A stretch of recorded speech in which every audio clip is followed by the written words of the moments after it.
Avant la seconde venue du Christ, ces 4 signes auront lieu. Bienvenue dans cette étude sur les signes qui auront lieu avant la seconde venue du Christ. La Bible nous donne des indications claires sur les événements et les signes qui se produiront dans les derniers jours.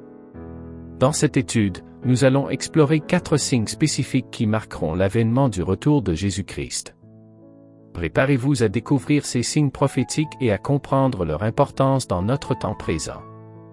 1. L'apostasie croissante.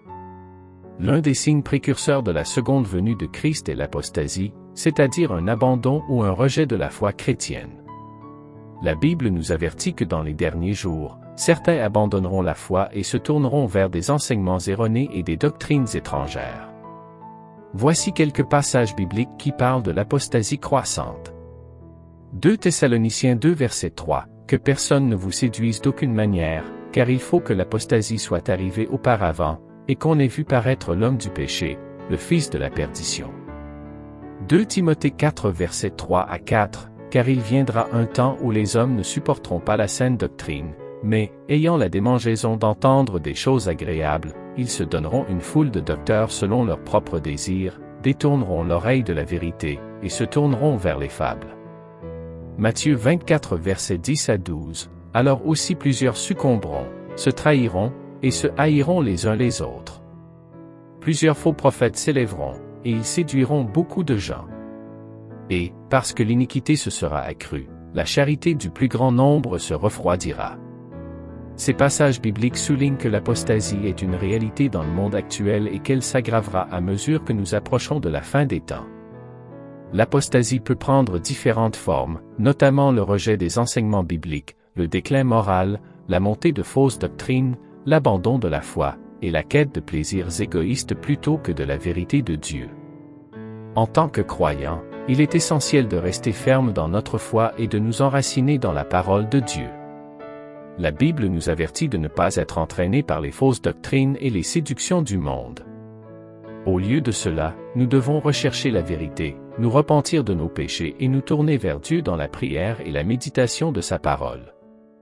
L'apostasie croissante peut être un sujet de préoccupation et de découragement, mais la Bible nous assure que Dieu est toujours souverain et que ceux qui persévèrent dans la foi seront préservés jusqu'à la fin. Nous sommes encouragés à rester fidèles à Dieu, à partager l'Évangile avec amour et à vivre des vies qui reflètent la vérité et la grâce de Jésus-Christ, même au milieu d'une société qui s'éloigne de plus en plus de Dieu. 2. L'accroissement des troubles et des conflits mondiaux. Un autre signe important de la seconde venue de Christ est l'augmentation des troubles et des conflits à l'échelle mondiale. Jésus a averti que les temps seraient marqués par des guerres, des rumeurs de guerre, des famines et des tremblements de terre. Ces événements indiquent que nous nous approchons de la fin des temps. Voici quelques passages bibliques qui parlent de ces signes. Matthieu 24 versets 6 à 7, « Vous entendrez parler de guerre et de bruit de guerre, gardez-vous d'être troublés, car il faut que ces choses arrivent. Mais ce ne sera pas encore la fin. Une nation s'élèvera contre une nation, et un royaume contre un royaume, et il y aura, en divers lieux, des famines et des tremblements de terre. » Luc 21 versets 9 à 10, « Quand vous entendrez parler de guerre et de soulèvement, ne soyez pas effrayés, car il faut que ces choses arrivent premièrement. Mais ce ne sera pas aussitôt la fin. Il leur dit alors, une nation s'élèvera contre une nation, et un royaume contre un royaume. » 1 Thessaloniciens 5 verset 3, « Quand les hommes diront, paix et sûreté. Alors une ruine soudaine les surprendra, comme les douleurs de l'enfantement surprennent la femme enceinte, et ils n'échapperont point. » Ces passages mettent en garde contre l'augmentation des guerres, des soulèvements et des troubles dans le monde en tant que signe de la fin des temps et de la seconde venue de Jésus-Christ. Au cours de l'histoire, nous avons vu des conflits mondiaux, des guerres, des soulèvements politiques, des crises économiques et des catastrophes naturelles qui témoignent de l'accomplissement de ces prophéties. En tant que chrétiens, nous sommes appelés à être conscients de ces signes et à être prêts pour le retour de Christ. Nous devons rester vigilants dans notre foi, être des témoins de l'Évangile et rechercher la paix dans nos relations avec les autres. Cependant, il est important de se rappeler que personne ne connaît le jour ni l'heure exacte du retour de Christ, Matthieu 24h36. La Bible nous appelle à vivre dans la crainte de Dieu, à rechercher la sainteté et à partager l'amour de Christ avec ceux qui nous entourent, en attendant avec espérance et confiance son retour glorieux. 3. L'émergence de faux prophètes et de faux Christ. Un autre signe précurseur de la seconde venue de Christ est l'émergence de faux prophètes et de faux Christ qui tromperont les gens avec de faux enseignements et des miracles trompeurs. Jésus a averti qu'il y aurait des imposteurs qui se lèveraient, prétendant être le Christ, et conduiraient beaucoup de gens à l'égarement. Voici quelques passages bibliques qui parlent de ces signes. Matthieu 24 versets 4 à 5, Jésus leur répondit, « Prenez garde que personne ne vous séduise. Car plusieurs viendront sous mon nom, disant, « C'est moi qui suis le Christ. » Et ils séduiront beaucoup de gens. Matthieu 24 verset 11, plusieurs faux prophètes s'élèveront, et ils séduiront beaucoup de gens. Marc 13 versets 21 à 22, si quelqu'un vous dit alors, « Voici, le Christ est ici » ou « Il est là », ne le croyez pas. Car il s'élèvera de faux Christ et de faux prophètes, ils feront des prodiges et des miracles pour séduire les élus, s'il était possible. 2 Pierre 2 verset 1, il y a eu parmi le peuple de faux prophètes, et il y aura de même parmi vous de faux docteurs, qui introduiront des sectes pernicieuses, et qui, reniant le maître qui les a rachetés, attireront sur eux une ruine soudaine. Ces passages mettent en garde contre les tromperies et les mensonges propagés par des individus qui prétendent être des prophètes ou le Christ lui-même. Ils utiliseront des signes et des prodiges pour égarer les gens et les détourner de la véritable foi en Jésus-Christ. En tant que chrétiens, nous devons être vigilants et bien ancrés dans la parole de Dieu pour discerner la vérité des mensonges. Nous devons nous méfier des enseignements qui s'éloignent des vérités bibliques fondamentales et rechercher la direction du Saint-Esprit dans notre vie spirituelle.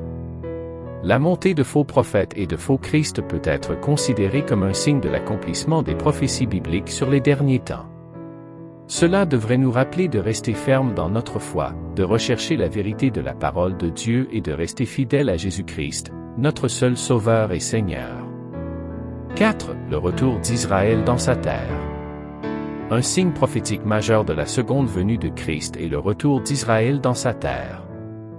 La Bible prophétise que Dieu rassemblera son peuple dispersé des 4 coins de la terre et les ramènera dans leur terre promise. L'établissement de l'État d'Israël en 1948 a marqué un accomplissement significatif de cette prophétie. Plusieurs passages bibliques prophétisent le retour d'Israël dans sa terre natale. Ésaïe 11 versets 11 à 12, en ce jour-là, le Seigneur étendra une seconde fois sa main pour racheter le reste de son peuple, dispersé en Assyrie et en Égypte, à Patro et en Éthiopie, à Élam, à Shinéar et à Hamath, et dans les îles de la mer. Il élèvera une bannière pour les nations, il rassemblera les exilés d'Israël, et il recueillera les dispersés de Juda des 4 extrémités de la terre. Jérémie 30 verset 3, Voici, les jours viennent, dit l'Éternel, où je ramènerai les captifs de mon peuple d'Israël et de Juda, dit l'Éternel, je les ramènerai dans le pays que j'ai donné à leurs pères, et ils le posséderont. Jérémie 32 verset 37, Voici, je les rassemblerai de tous les pays où je les ai chassés, dans ma colère, dans ma fureur, et dans ma grande irritation, je les ramènerai dans ce lieu, et je les y ferai habiter en sûreté.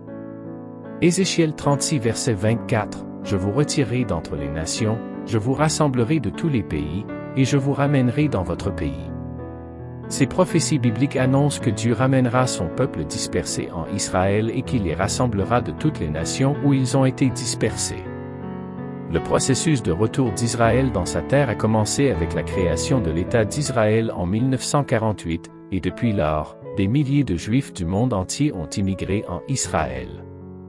Le retour d'Israël dans sa terre natale est considéré comme un signe prophétique important des derniers temps et de la seconde venue de Jésus-Christ.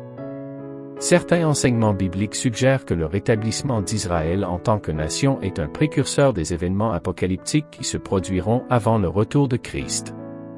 En tant que chrétiens, cela nous rappelle l'importance de rester attentifs aux signes des temps et de nous préparer spirituellement pour le retour de Jésus-Christ. Nous devons également continuer à prier pour le peuple d'Israël, pour leur protection et leur salut en Jésus-Christ, car les prophéties bibliques indiquent que Dieu accomplira ses desseins envers Israël dans les derniers temps. Les signes précurseurs de la seconde venue de Christ sont clairement exposés dans la Bible.